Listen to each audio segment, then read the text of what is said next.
Alright, girls, learning cosine rule today, which is basically another way of finding unknown length or angle in a what type of triangle? Non-right angle triangle. Girls, no, this is actually important. I've seen so many mistakes from students when it comes to the test. They would use non-right angle triangle formula for right triangle. Okay? You can still use it, don't get me wrong, but you're making the work a lot more complicated than it should be. It does. Girls, non-right angle triangle formulas work for a right angle triangle as well. So you can use sine rule for right angle triangle as well. It just takes longer. Alright, girls, you have a very long formula that you need to memorize for today. This is the cosine rule for length. Okay, this is usually given to you in the formula sheet. Okay, where C is the unknown length. Now, one important thing that you need to notice with this formula is it's got squared. So after you type all of this in the calculator, don't forget to square root it because it comes with squared, which is a step a lot of students don't do because they'll have a really big number and write that as an answer. It's not the case. All right, girls, before I actually do the example, girls, use sine rule if you've got matching angles and sides. But for cosine rule, if you got an angle, okay, between two given lengths, so see how that length is given with a number and that length is given with a number. So if you got an angle between two lengths, you want to use a cosine rule. Because if you think about this question, if you use sine rule, yes, that matches with that, but this doesn't have any matching angle, this doesn't have any matching angles. So if I wanted to use sine rule, I would have to find one of these angles to find that. It takes long, it's 2 steps. Whereas if you use cosine rule, it will give you the answer in 1 step and I'll show you how. So this is the unknown length, so that is x squared. Okay, so you see how it's c squared?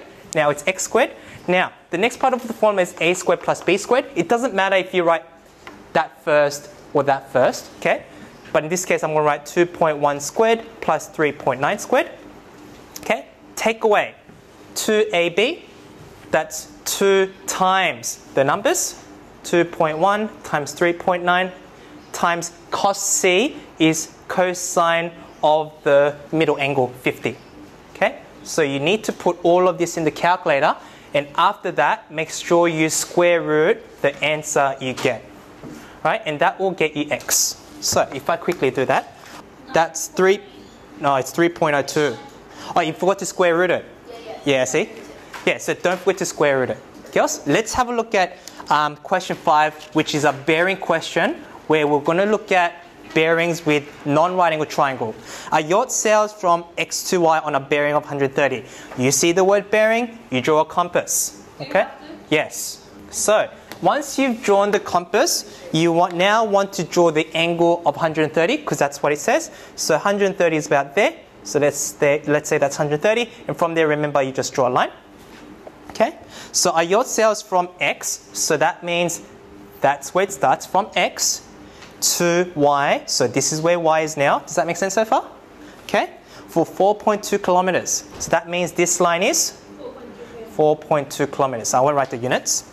Now, it then turns and travels to Z on a bearing of 25. So this is where the yacht is now. Yeah, from here, because it says it turns and travels on a certain bearing, we have to draw another compass from there. And from there, what do I have to draw? 25 degrees. Let's say it's about there. Okay. Now, this is the part where I need you girls to pay attention. Girls, it says 25 degrees for how long? 2.9. You need to be mindful of how long you drew your previous line.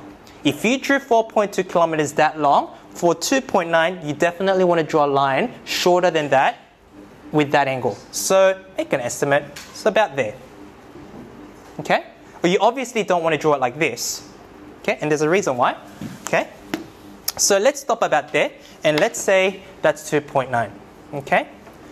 Now, once you've drawn all the details you got, we got the line dot there. Then you want to connect it with that end. Notice how this is now a non-right angle triangle. Okay? Girls, you can't assume that the line you connect here and here will be exactly like that. You can't assume it's exactly east of that. You can't assume that. You can draw it like that. There's nothing wrong with that, but you can't assume that. Okay? That's why it's important you want to make the lines a bit more realistic because it shows you that it's a non-right angle triangle. We've got the diagram set up. Okay, let's have a look at the question. Copy the diagram, we've done that. Question B, explain why x, y, z. So explain why that angle is 75 degrees. Okay, so we know this is 25. Yeah, so we know this bit. So we need to find out what that is. To do that, girls, this is what I want you to look at. Hold on.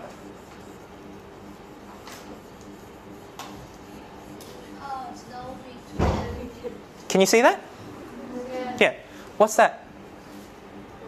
Yeah, all of this is 180. So take away 130 is 50. So using alternate angle, this also must be 50. That's right. Therefore, angle x, y, z equals to 50 plus 25, which is 75 degrees. And if it says giving reasons, no, it doesn't. Oh, it says explain. So just to be safe, just write alternate angles equal. Yeah, going back to geometry. All right, we've done question B. The reason why they wanted you to find all of this, let's just draw the triangle out separately, is because have a look at the next question now. What does it say? Yeah, can you see why we needed that angle? Because for question C, it says calculate the distance xz. So in other words, find x. And we learnt, girls, we learned how to use cosine rule for that. We got a given angle between two given lengths. So you want to use cosine rule. So same thing as what I've done here. So I'm going to write x squared is equal to 4.2 squared plus 2. Yeah, and you know what to do. Okay? You don't have to put the 2AB cos C in brackets. Sorry? Yeah. So remember to square root the answer after that. And I don't know the answer to that. Can someone do it with me? 4.4. Yeah. Yeah. And girls, just it makes sense. 4.4. Yeah. If you got like a bizarre number like 19 or 20, question yourself and see, did I square root my answer? Okay. Now let's have a look at angle. Angle is a really short, easy exercise. But girls, the angle formula for cosine rule, it comes from the same one. But girls, as you can see here, from the length formula, this is the angle, right? Capital C. So we need to make that the subject. We're going to rearrange this and make that by itself. So let's do it. To do that, girls, firstly, let's get those two terms to the other side. So I've got c squared. If I bring a squared to the other side, becomes? Minus. And that one? Minus. Yeah, so right now I have that, yeah? Now, I need to remove minus 2ab, which is multiplied to cosine c. So what do I want to do? Divide it to the other side. So that leaves cosine c is equal to c squared minus a squared minus b squared all over minus 2ab. Yeah, now, I don't want the negative on the bottom. So in order to change the sign now, if I want the bottom to be just 2ab, swap the signs on the top. So see how this is a plus c squared? Then that will become minus c squared. But these two will become? Yeah. So, girls, the official formula is cosine c is equal to a squared plus b squared minus c squared over 2ab. This is your formula that you need to memorize. Would you have to do this? When you put in the calculator, would you have to do this? Yes, which is the next important part. Yes, girls, notice how the formula comes with cosine of c. But what we want to know is just strictly c. So after you get this in the calculator, what do you have to do after that? Press shift cos that.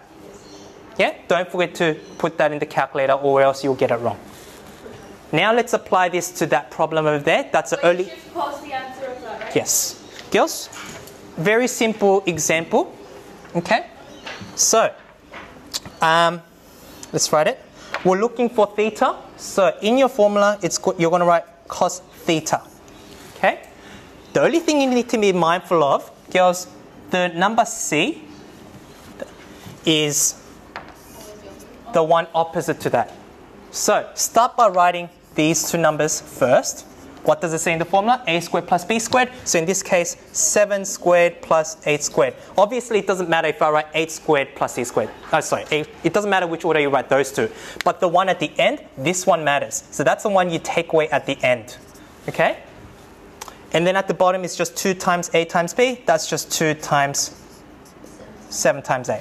Once you put all of that in the calculator, press Shift cos answer. So in your calculator, it should say basically this. Okay? So if I quickly do that, 73 degrees to the nearest degree. Yeah? Yeah. Girls, just one more note. With this question, can you see why you can't use sine rule at all? With sine rule, you have to have a given angle. That matches with that, but there's no other numbers, and there's no way you could find that. So which is another condition to use cosine rule, which I wrote here. Use cosine rule if there's no angles given at all. That's your... We do all the questions. Yeah, okay.